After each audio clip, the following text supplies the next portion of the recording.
All right, guys, today I'm testing out the Sigma 150 to 600 sport lens. We got it with the A7 R3. We're out here watching some kiddie football. We're gonna see how I do. This is a huge piece of glass, man. Big old piece of glass. Look at that, ridiculous. But we're gonna see what it do. Monopod.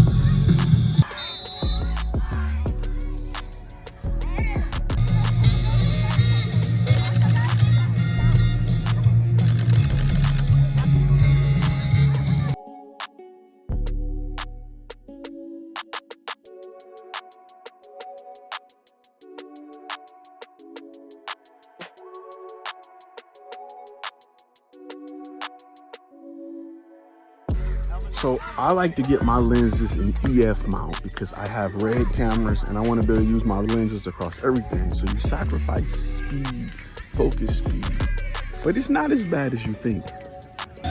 All right, well, that's a wrap with this big behemoth. Did pretty good. Images look good and sharp in camera. I'm not usually worried about that with Sigma.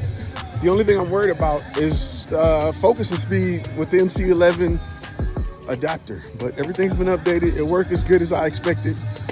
I think that the limitations is not the lens.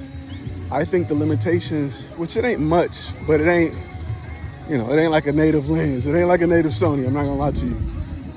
It's about 70% of it. I think that has more to do with the body than the lens and the adapter, because I've shot on some newer, A9 Mark IIs, Sony Alphas, with the adapter, and it was 95% as good as a native lens. So I like it. I'm keeping it. It works for me.